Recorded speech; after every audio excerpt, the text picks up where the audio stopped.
Continuamos analizando los temas que marcan la actualidad y esta mañana me acompañan los periodistas Antonio Salazar y Juan Betancourt. ¿Qué tal? ¿Qué tal? Muy buenos días. Y también está con nosotros Eligio Hernández, ex fiscal general del Estado, bueno, un jurista reconocido. Muchísimas gracias por acompañarnos y se imagina, ¿no? Porque hoy el tema va de fiscales, ¿eh? A ver usted qué nos tiene que contar.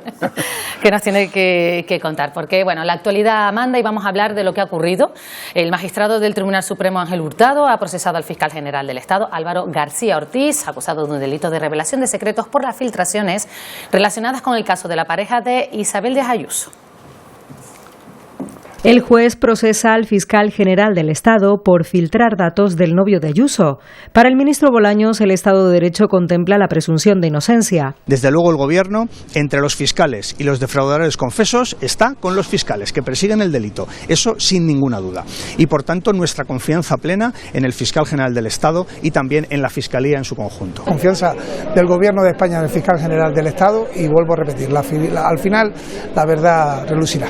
Los socios de Gobierno Sumar tachan de peligrosa esta acción del Tribunal Supremo. Lo que se intenta aquí tapar es la posible corrupción del entorno de la señora Díaz Ayuso. El Partido Popular y Vox critican que el Gobierno no eche a un lado al fiscal general del Estado. Si este Gobierno estuviera a la altura democrática de lo que el momento requiere, hoy mismo, ya a estas horas, estaría pidiéndole al fiscal general del Estado que se echara a un lado. Si nosotros tuviéramos un fiscal general procesado por revelación de secretos, no duraba ni medio nanosegundo en el cargo. Podemos lo califica como es guerra sucia. Eso es Lawfare. El fiscal general del Estado, Álvaro García Ortiz, ya ha anunciado que no dimitirá.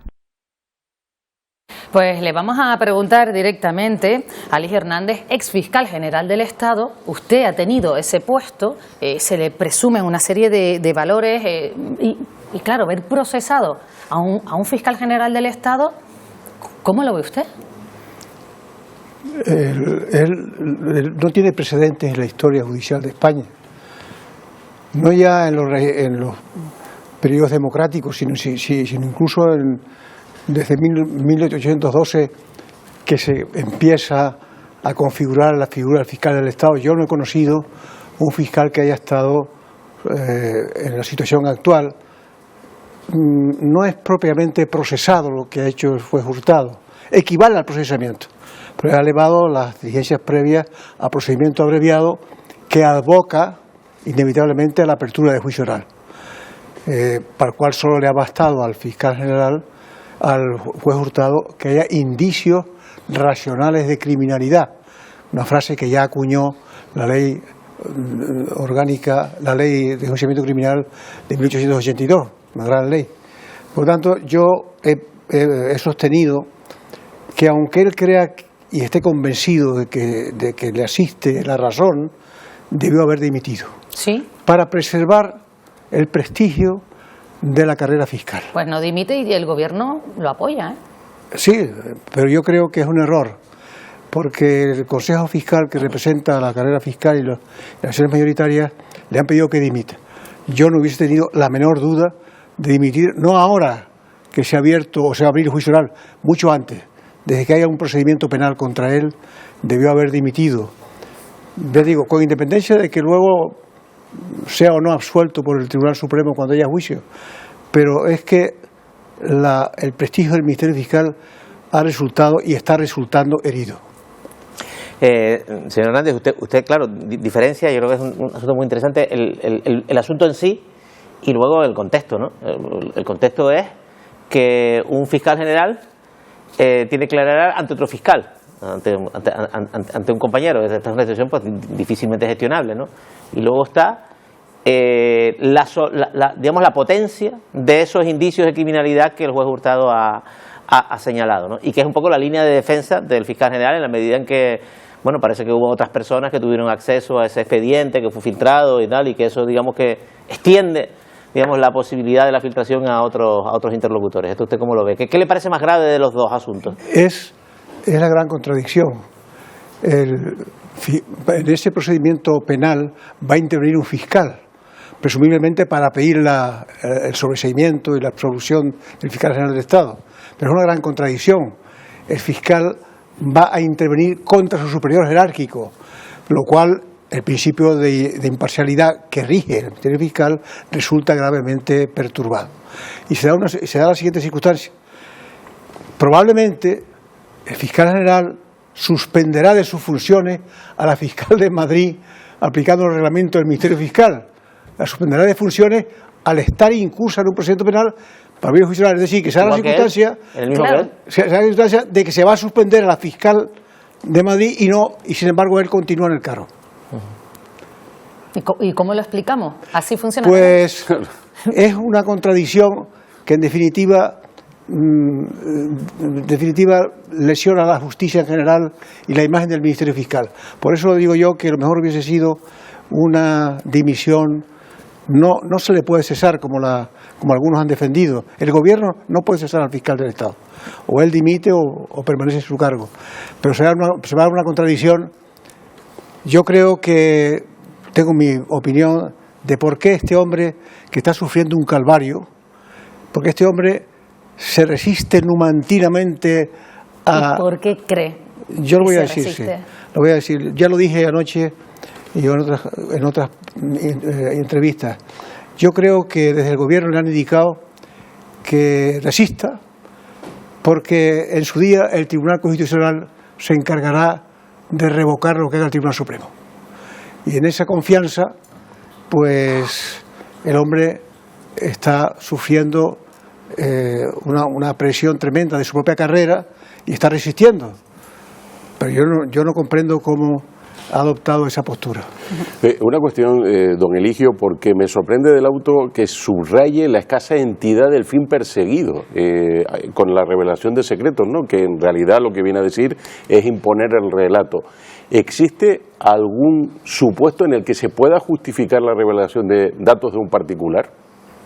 Porque aquí sí que parece como que el fin persigue... Lo que aconsejo es que se lea las más de 52 páginas del auto que transforma el procedimiento abreviado, porque hay una exposición detallada de los hechos. Yo suelo, por costumbre, no enjuiciar lo que haga otro juez, porque he sido juez de instrucción y aunque ya esté jubilado, definirme sobre los hechos que he investigado y que yo no conozco.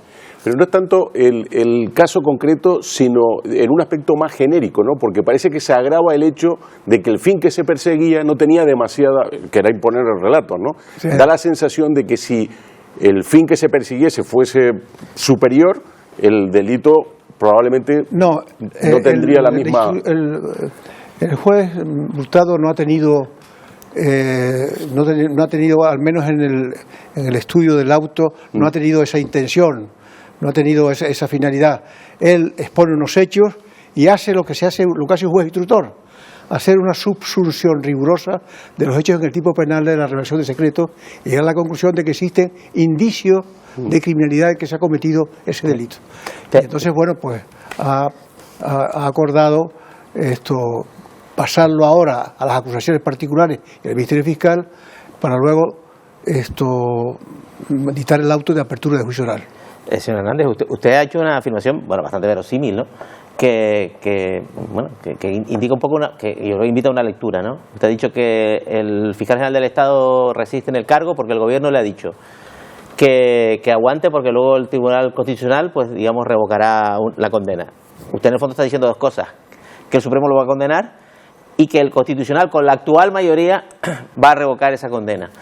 Claro, cuando las resoluciones judiciales las podemos pronosticar como si fueran resultados de partidos de fútbol, ¿en qué situación y con qué imagen queda retratada la justicia española en este momento político que estamos viviendo? Vamos a ver, yo no he afirmado que lo van a condenar y que el Tribunal Constitucional...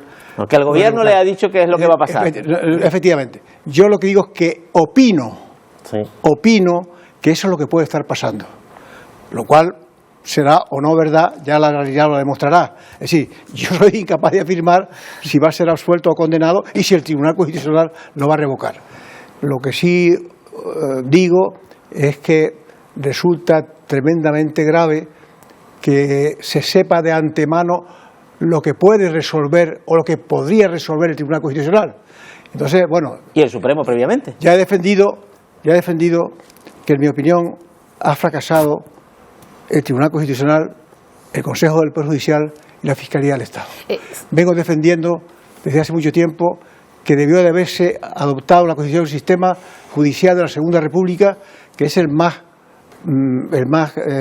completo y técnicamente el más perfecto que ha habido en España. Estamos hablando de Álvaro García Ortiz, el fiscal general del Estado, así que si les parece, y a ustedes que nos están siguiendo, vamos a conocer detalles de su figura.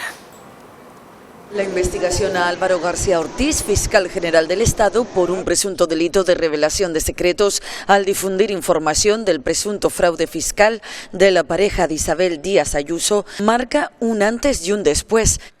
Es la primera persona que ocupa su cargo en verse en esta situación.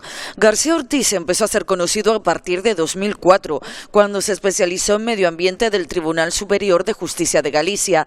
Tuvo que llevar casos que lo pusieron en primera plana, como el del Prestige, que lo consolidó como un experto en medio ambiente, o la oleada de incendios de 2017, que lo enfrentó a Alberto Núñez Feijóo, entonces presidente de la Xunta. Desde su llegada a la Fiscalía General del Estado en 2020 se han producido ya 2 sonados choques con el Tribunal Supremo, todos relacionados con su antecesora en el cargo, Dolores Delgado. En noviembre de 2023 el Alto Tribunal anuló el nombramiento de Delgado como fiscal de sala de lo militar en el propio Supremo, acusando al fiscal general de desvío de poder en su elección. Tan solo unos meses después, en mayo de 2024, y tras haber revalidado el cargo, García Ortiz sufría un nuevo varapalo del Tribunal Supremo, que volvió a anular el nombramiento de Dolores Delgado, esta vez como fiscal de Sala de Derechos Humanos y Memoria Democrática. Con más de 26 años de carrera, ahora se enfrenta a penas de 1 a 4 años de cárcel, suspensión de empleo o cargo público por tiempo de 1 a 3 años o inhabilitación especial para empleo público de 3 a 5 años. Bueno, pues quizás de esta información destacamos que también ha llevado casos en los que se ha enfrentado con el Partido Popular. Todos los fiscales generales han sido objeto de polémica y lo seguirá siendo mientras el fiscal general del Estado sea nombrado por el Gobierno. Por eso yo estoy propiciando una reforma de la Constitución para que el fiscal general del Estado lo elija el Parlamento y para que sea independiente. No solo que tenga autonomía, sino independencia, como la tenía el fiscal general del Estado. ¿Con qué mayoría, señor Hernández? Vamos a situarnos en ese supuesto idílico, ¿no? ¿Qué mayoría debería ser necesaria? Porque claro, para formar mayorías en España hoy la cosa está como un poco complicada. 2 tercios. No, es interesante. O por mayoría simple, a lo mejor, ¿no? Que es interesante estudiar la Constitución del 31, en la que intervino gente de la categoría de Jiménez y Azúa, los mejores juristas de la época. La República hizo cosas mal hechas, pero ser catedrático de la República ya es una cosa muy seria. Y entonces esto se elegía por el Parlamento una asamblea parlamentaria compuesta por los colegios de abogados, por las facultades de Derecho, por las salas del Tribunal Supremo, por el Consejo de Estado. Todos congregados, toda esa asamblea elegía o proponía el nombramiento del presidente del Tribunal Supremo, y yo defiendo que también debió haber sido del fiscal general del Estado. Es decir, claro que no hay una elección directa, porque sería imposible, nunca se llegaría a un acuerdo. Nunca se llegaría a un acuerdo. Como no se está llegando a un acuerdo en el Consejo del Poder Judicial, ahora para nada. A pesar de esa famosa renovación que ha habido. ¿Qué opina usted del concepto este que está tan de moda, lawfare? Bueno, el uso de la justicia para perjudicar a los enemigos políticos. Se está hablando de lawfare cuando todavía la justicia no ha dictado sentencia sobre ninguno de los casos que se están investigando, ni sobre Begoña, ni sobre el hermano del presidente del Gobierno, ni sobre lo que está investigando la Audiencia Nacional. Es decir, solo están investigando y se está descalificando a la UCO, que es policía judicial, que lo único que hace no establece ninguna culpabilidad, lo único que hace es recopilar los hechos para entregárselos al juez instructor, del cual depende, ¿no? Entonces, para ver lawfare tenía que haber habido una sentencia de la cual se pueda decir que hubo lawfare, pero no ha habido sentencia todavía. Estamos armando un follón con el tema judicial cuando todavía la justicia no se ha pronunciado. Entonces me gustaría preguntarle, añadiendo a lo que señalaba Juanma Bentancur, por su opinión sobre el ministro de Justicia. Ayer mismo hizo un pronunciamiento que me dejó perplejo, ¿no? Esto de ese falso dilema. O si tenemos que elegir entre el fiscal general y un delincuente confeso, elegimos al fiscal general. La justicia no tiene que elegir, tiene que perseguir delitos, en todo caso, ¿no? Bueno, es que cada vez que el señor Bolaños habla, nos quedamos todos perplejos. Los gobiernos, tanto de Suárez como de Felipe González, e incluso en este también, han puesto de ministro de Justicia a un jurista de alto nivel. Recuerden ustedes Landelino Lavilla, recuerden ustedes Fernando Ledesma, incluso el que fue ministro de Justicia, que ahora es uno de los magistrados del Tribunal Constitucional. Pero yo no conozco nada. Un canario también, no lo olvidemos tampoco, y un canario también. Fernando López Aguilar. Claro, Fernando López Aguilar. Prestigioso, perdonen que se me haya olvidado, es que no puedo nombrarlos a todos, no puedo nombrarlos a todos. No, pero podía remontarme a Alonso Martínez. Pero bueno, pero el único ministro de Justicia de esta democracia que ha sido que es canario es López Aguilar. No conozco nada que jurídicamente, en lo que jurídicamente haya destacado. Un abogado laboralista que saca una plaza de letrado laboralista en el Banco de España. No conozco que haya escrito nada de derecho. No conozco que haya dictado ninguna sentencia en su vida porque no ha sido juez. No conozco que haya escrito ningún trabajo jurídico. Bueno, pues licenciados en Derecho y abogados laboralistas hay muchos. Pero con el nivel que hay que tener en cuenta que el ministro de Justicia es la persona sobre la que descansa jurídicamente un gobierno. Tiene que ser un jurista de reconocido prestigio, pero no con esa frasecita, no, de verdad, y los ha habido, y buenos, y yo creo que no responde el señor Bolaños a las exigencias de un ministro de Justicia de prestigio. Si les parece, vamos a escuchar lo que han dicho las diferentes fuerzas políticas, reaccionando a esta situación del fiscal general del Estado, tras ese procesamiento por parte del Tribunal Supremo. Podemos creer que el Gobierno y el PSOE están teniendo una actitud irresponsable, y desde el Gobierno dicen que respetan las resoluciones judiciales y el trabajo de García Ortiz.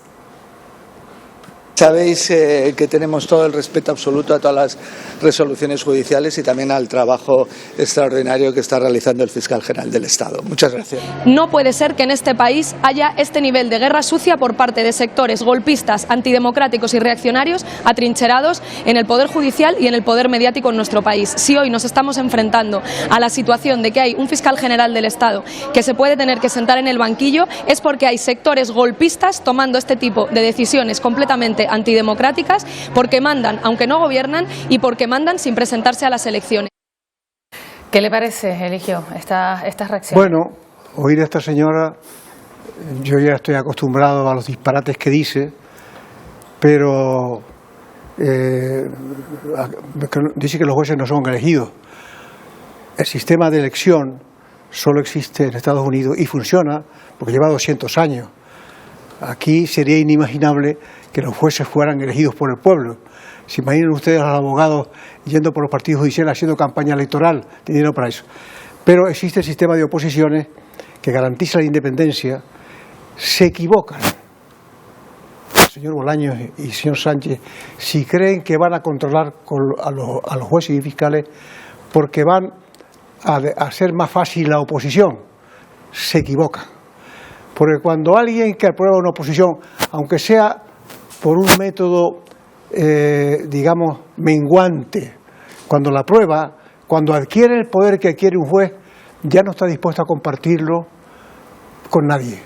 Ya ese juez ya no es la misma persona que le dieron la facilidad de ser juez. Siempre pongo el siguiente ejemplo. Usted coge mañana a un paisano cualquiera de cualquier pueblo, lo hace concejal, lo mete en un coche de la policía local y le hacen así, lo ve al día siguiente, ¡ay, este no es el mismo! Es decir, si quiere saber quién fue. Los jueces, cuando hacen el sacrificio de una oposición, no está dispuesto a que nadie los manipule, aunque esa oposición la hagan ahora más fácil. Y con este clima que estamos viviendo, ¿usted cómo ve al Partido Socialista actual? Bueno, para mí no es el Partido Socialista, para mí es el Partido Sanchista. Lo dijo Joaquín Leguina el otro día, y lo han dicho otros más importantes que yo, que al fin y al cabo yo fui un militante que nunca, y soy militante todavía, que nunca participó en los órganos internos del partido, pero simplemente digo que las líneas de actuación, el ejemplo de Pablo Iglesias ha sido objeto de, alguna vez he dicho que traicionado, pero luego no ha sido respetado. Y Pablo Iglesias, el fundador del PSOE. No Turrión. No, es que yo no conozco más que uno. Bueno, pero igual la opinión pública hoy conoce más al otro, las cosas como son, no justo o no. Se lo preguntaba precisamente porque usted sigue siendo militante del Partido Socialista. Sí. No. Yo sigo militante porque yo sigo lo que he aprendido de los socialistas históricos. Yo soy, siempre digo, socialista liberal, como Indalecio Prieto y Fernando de los Ríos, que tienen su origen en Francisco Giner de los Ríos, fundador de la Institución Libre de Enseñanza, que es el que ha presidido mi pensamiento y el del PSOE. Socialista liberal. Y yo luego no lo veo por ninguna parte, nunca. Pero eso fue una vieja disputa dentro del propio Partido Socialista hasta que abandonan el marxismo en un momento determinado, en el famoso Congreso. Siendo, por supuesto. Claro. Esa tensión ideológica en el PSOE. Por eso precisamente me he referido a la tendencia que yo he seguido, porque hay otra, la ha habido siempre, la de Largo Caballero, pero el socialismo liberal, que tenía todavía los restos del marxismo, hasta que Felipe González en el 78 dijo, yo estaba presente allí, compañeros, hay que ser socialistas antes que marxistas, con lo cual acabó con el marxismo, y ahora algunos pretenden rescatar el marxismo. Señor Hernández, esto excede un poco incluso la situación de España, ¿no? Esto del hiperliderazgo es claramente tendencia, ¿no? El Partido Republicano de Estados Unidos ya no es el Partido Republicano, es el Partido Trumpista. Si miramos a Francia, encontraremos también un hiperliderazgo en un sentido o en otro, en Italia. No sé si las democracias están cultivando esta concentración de poder orgánico y luego de poder político en manos de pocas personas que se comportan como si los partidos fueran suyos, ¿no? Los congresos de los partidos son todos por el 98% de los... O sea, es una especie de oda al líder, al que esté en cada momento. Sí, efectivamente, eso existe, y lo de España no es algo ajeno. Pero hay que tener en cuenta una cosa. Estamos observando que los jueces de Estados Unidos están poniéndole peros a la política de inmigración y vamos a ver qué dice el Tribunal Supremo, que él cree que lo domina porque propuso, pero ya la otra vez propuso a una magistrada creyendo que le iba a dar las elecciones y le votó en contra. O sea, que tenga cuidado, porque el Tribunal Supremo de los Estados Unidos tiene mucha tradición. Pero yo en ese, si me permite, Pilar, porque al hilo también de lo que se estaba comentando, porque ahora se habla mucho de golpismo, pero en realidad es más democracias y liberales donde la separación de poderes, por ejemplo, queda muy difusa. Y a veces da la sensación que la persecución que se hace en España a la justicia va en esa dirección también, ¿no? No, claro, existe, de ahí viene todo, preocupante. Hay un intento por ahora de, dejar sin contenido al Poder Judicial. Mañana se van a manifestar en toda España los jueces y fiscales para protestar contra las reformas que ha introducido el señor Bolaño, que yo me parece absolutamente que están que son erróneas, ¿no? Es decir, hay y las pruebas que se está hablando de lawfare y se está intentando demonizar a los jueces de instrucción que solo están investigando hechos y a la UCO, sin que todavía se haya pronunciado el Poder Judicial en sentencia. Eligio Hernández, muchísimas gracias por habernos acompañado. Nos quedamos ya sin tiempo. Gracias por haber estado con nosotros esta mañana. En Buenos Días Canarias, también por supuesto a Juanma. Buen martes. Un placer, muchas gracias.